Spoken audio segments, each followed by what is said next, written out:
करते हैं, इलॉजिकली बातें नहीं करना है, लॉजिकली बातें करना है। बताइए ना आप, भाजपा में वंशवाद नहीं, बिहारी वाजपेयी के पापा का नाम क्या है? भाजपा में अरे वंशवाद बताइए ना, हम जो पूछ रहे हैं वो। राजद में भी कई ऐसे नेता। अरे बताइए ना, अब बताइए ना, मनोहर लाल खट्टर का पापा का नाम क्या है? आप सिर्फ वैसे लोग। अरे हम आप एक नाम बता दीजिए, एक नाम बता दीजिए ना। वंशवाद नहीं चलता। हाँ बताइए ना, रघुवर दास झारखंड के बिहार में आते हैं डॉक्टर सीपी ठाकुर, उनके बेटा विवेक ठाकुर। अरे वो कौन, पिताजी का क्या नाम है?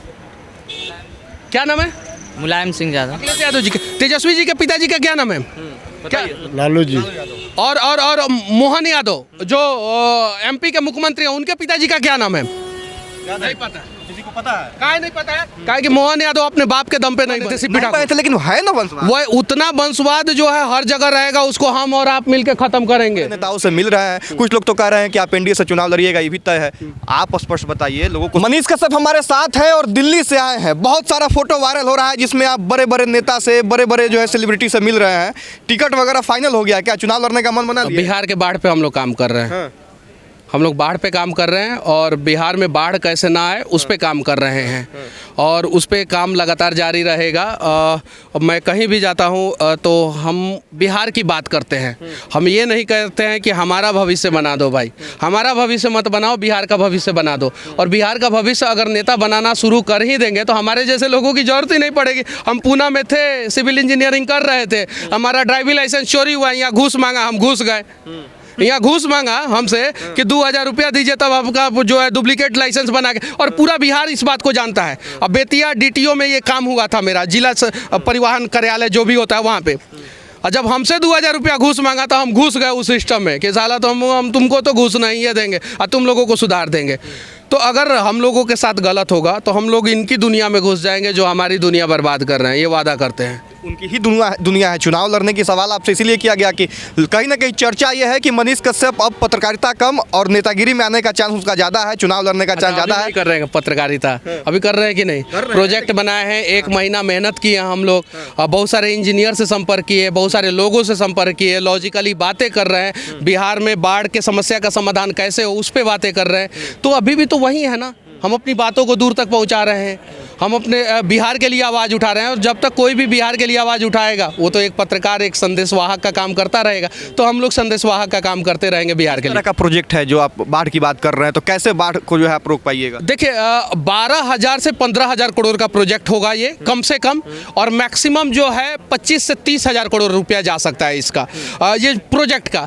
जैसे नर्मदा नदी के पानी को जो है 547 किलोमीटर दूर राजस्थान तक पहुंचा दिया गया, और कच्छ का रण आप जानते होंगे, जो कच्छ का रण पूरा ड्राई रहता है, पूरा रण ड्राई रहता है, वहाँ पे पहुंचा दिया गया, आगे पहुंचा दिया गया पानी को।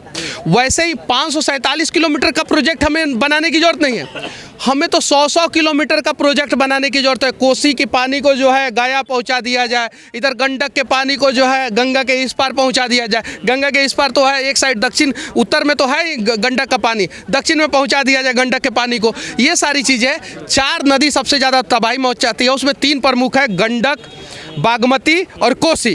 कमला भी एक नदी है, वो भी थोड़ा बहुत तबाही मचाती है, लेकिन गंडक, बागमती और कोसी, ये तीनों नदी के पानी को 150 किलोमीटर, मतलब कि नदी के बीच से अगर कैनल बना के या पाइप के थ्रू वाटर लिफ्ट करके 150 किलोमीटर दूर एक नदी से गया पहुंचा दिया जाए, एक नदी से औरंगाबाद पहुंचा दिया जाए, एक नदी से रोहतास कैमूर पहुंचा दिया जाए, तो वहाँ के लोग भी खुशहाल हो जाएंगे। रोहतास में कितना बढ़िया धान होता है, पानी पहुंचा दिया जाए तो और धान होगा, और धान होगा। तो प्लान तो आपका ये अच्छा है, लेकिन कैसे सिस्टम में रहिएगा तब ना ये प्लान आप कर पाइएगा? इस प्लान को पूरा करने के लिए सिस्टम में घुसना पड़े तो मनीष कश्यप सिस्टम में घुसेगा, बस इतना जान जाइए। चुनाव लड़िएगा, जो करना होगा करेंगे, लेकिन 5 साल के बाद बिहार में 75% कम बाढ़ आएगा। हाँ, 25% तो बाढ़ जो है अमेरिका में भी आता है, नीदरलैंड जो इतना बढ़िया टेक्नोलॉजी अपनाया वहाँ पे भी आता है, जहाँ पे पहले सबसे ज़्यादा बाढ़ आता था।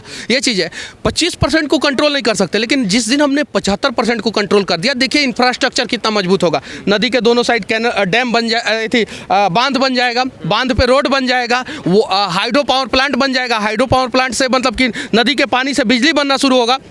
जब यूपी में बन सकता है हाइड्रो पावर प्लांट, बंगाल में बन सकता है, दूसरे जगह पे बन सकता है, जब महाराष्ट्र में बन सकता है जहाँ के नदियों में पानी बहुत कम है, तमिलनाडु में बन सकता है जहाँ के नदी में पानी बहुत कम है, यहाँ पे तो नदी में पानी भी है और करंट भी है। पानी और करंट का मतलब क्या होता है? करंट मतलब फ्लो का स्पीड, फ्लो का स्पीड भी है, तो जब टरबाइन को हम लोगों को चलाना होगा, बड़ा बड़ा टरबाइन को, तो हाई करंट से जब पानी को ऊपर से नीचे हम लोग फॉल करेंगे तो टरबाइन भी चलेगा। तो ये सारी चीज़ें 2022 में केंद्र सरकार ने एक प्रोजेक्ट भी लॉन्च किया, सर्वे हुआ, बाद में पता चला कि 18 रुपये टैरिफ आ रहा है, बिजली का बिल का जो है टैरिफ वो 18 रुपये आ रहा है, उसको ठंडे बस्ते में डाल दिया गया, उस पर बात भी नहीं किया गया। तो बिहार सरकार का कोई प्रतिनिधि उस पर बात नहीं किया, तो केंद्र ने ठंडे में डाल दिया। अब बिहार सरकार बोलता है कि आधा पैसा तुम लगाओ, आधा पैसा हम लगाएंगे, तो केंद्र जो है उसको पूरा करता है। केंद्र तो सर्वे भी करा के रखा है, सुपौल या सहरसा में होने वाला था, मेरे पास पूरा ये है, मैं उसको उस पर भी मैं वीडियो बनाऊंगा और दिखाऊंगा बिहार के लोगों को। इससे पता है क्या होगा राकेश भाई, 20 से 25 लाख लोगों को प्रत्यक्ष और अप्रत्यक्ष रूप से रोजगार मिलेगा। जरा सोच रहे हैं भाई, यहाँ पे 1 लाख को रोजगार मिल जाता है तो पूरे देश में हंगामा हो जाता है। हम 20 से 25 लाख लोगों का रोजगार बता रहे हैं, और यहाँ पे जो रोजगार मिलेगा ना वो सेल्फ एम्प्लॉयमेंट होगा, यानी कहीं नौकर नहीं बनना पड़ेगा, आपका अपना। जैसे रोड बन गया, रोड के बगल में आपने दुकान, हाइड्रो पावर प्लांट बना, उसके बगल में आपने दुकान खोला, रेस्टोरेंट खोला, आपने होटल खोला। हाइड्रो पावर प्लांट बनेगा तो उसके बगल में वो कंपनी जो है, जो भी कंपनी है, वो स्कूल बनाती है, कॉलेज बनाती है, हॉस्पिटल बनाती है, तो बहुत सारा डेवलपमेंट हो सकता है। और बिहार में डेवलपमेंट करना बहुत आसान है।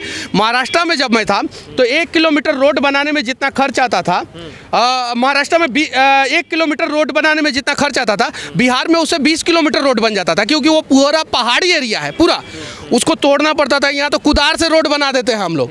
ये सारी चीज़ें, तो बिहार में विकास करना बहुत आसान है, लेकिन यहाँ के नेताओं ने हम लोगों को गुमराह करके रखा था। अब बस कहानी जो है राजा के बेटाओं की नहीं लिखी जाएगी, इन गरीबों की कहानी लिखी जाएगी। तैयार हो जाए ये लोग कि हम लोग अपनी कहानी खुद लिखेंगे, अपने दम पे लिखेंगे। इन लोगों से मैं पूछना चाहता हूँ, अच्छा ये बताइए, आप लोगों से मैं पूछना चाहता हूँ, इन लोगों से, अखिलेश यादव जी के पिताजी का क्या नाम है? क्या नाम है? मुलायम सिंह यादव। अखिलेश यादव जी के, तेजस्वी जी के पिताजी का क्या नाम है? क्या? लालू जी। और मोहन यादव जो एमपी के मुख्यमंत्री हैं, उनके पिताजी का क्या नाम है? नहीं पता। किसी को पता है? काहे नहीं पता है? काहे कि मोहन यादव अपने बाप के दम पे नहीं बने हैं, वो अपने दम पे बने हैं। अब हम लोगों को अपने दम पे बनना होगा, तब हमारा नाम जो है दुनिया याद रखेगा। अपने दम पे बनना होगा, बस याद रखिए। तो हर पार्टी में इस तरह का चलता है। मोदी जी के पापा का नाम क्या है? भाजपा में नहीं है वैसे। अरे पापा का नाम बताइए। मोदी जी का पापा का नाम नहीं पता। अब बताइए ना। मोदी जी अगर नहीं आए तो अरे बताइए ना आप, क्या बात करते हैं? इलॉजिकली बातें नहीं करना है, लॉजिकली बातें करना है। बताइए ना आप, भाजपा में वंशवाद नहीं। बिहारी वाजपेयी के पापा का नाम क्या है? भाजपा में अरे वंशवाद बताइए ना, हम जो पूछ रहे हैं वो। राजद में भी कई ऐसे नेता। अरे बताइए ना, अब बताइए ना, मनोहर लाल खट्टर का पापा का नाम क्या है? आप सिर्फ वैसे लोग। अरे हम आप एक नाम बता दीजिए, एक नाम बता दीजिए ना। वंशवाद नहीं चलता। हाँ बताइए ना। रघुवर दास झारखंड के बिहार में आते हैं डॉक्टर सीपी ठाकुर, उनके बेटा विवेक ठाकुर। अरे वो कौन मुख्यमंत्री बने थे? सीपी ठाकुर। थे, लेकिन है ना वंशवाद। वो उतना वंशवाद जो है हर जगह रहेगा, उसको हम और आप मिलकर खत्म करेंगे। अब उन लोगों की कहानी नहीं पढ़नी है, नहीं देखनी है, नहीं सुननी है। अब अपनी कहानी खुद अपने दम पे बनाना है, हम सभी को बनाना है। और जिस दिन हम सभी ने प्रयास किया ना, उस दिन बोरा में भर बोरा के जैसे ना, आलू प्याज के बोरा के जैसे ना भर के जाते हैं हम लोग ट्रेनों में, उस दिन हम लोग नहीं जाएंगे। हमारा भी बच्चा जो है फ्लाइट से सीधे जाएगा और वहाँ पे काम करेगा, और वहाँ से फ्लाइट से सीधे आएगा। ये चीज़ें हैं। जाते जाते बता दीजिए, टिकट कंफर्म हुआ है? चुनाव लड़िएगा कि नहीं? स्पष्ट बताइए। लोकसभा का सुनिए, लोकसभा का चुनाव आने वाला है, दिल्ली आपकी आवाजाही हो रही है, बड़े बड़े नेताओं से मिल रहे हैं। कुछ लोग तो कह रहे हैं कि आप एनडीए से चुनाव लड़िएगा, ये भी तय है। आप स्पष्ट बताइए, लोगों को जानना ना है। जब बिहार के लिए जहाँ भी जिस रूप में भी घुसना पड़े ना सिस्टम में, उस रूप में एनडीए से आ रहे हैं क्या? देखिए, बस कुछ चीज़ों को जो है साइलेंट रहने दीजिए, उस पर हम लोग बाद में बात करेंगे। अच्छा, जैसे पवन सिंह आप ही के वीडियो में कह दिए कि चुनाव लड़ेंगे, स्पष्ट कह दिए, आप भी कम से कम कह दीजिएगा कि चुनाव लड़ेंगे कि नहीं? ना लड़ना तो है, चुनाव लड़िएगा। लड़ना तो है बिहार के लिए। बिहार के लिए चुनाव लड़ना है। बिहार के लिए लड़ना है। जेल गए थे ना आप मेरे साथ, दर्द हुआ था ना, अफसोस हुआ था ना, कुछ गलत किए थे आप? नहीं किए थे। निर्दोष थे, काहे जेल चले गए? उन निर्दोष लोगों के लिए लड़ना पड़ेगा राकेश भाई। जो निर्दोष बेवजह जेल चले जाते हैं, जिनका हक मार लिया जाता है, उनके लिए लड़ना होगा, और हम सभी को लड़ना होगा। विश्वासघात नहीं हुआ तो 100% लड़ेगा मनीष कश्यप।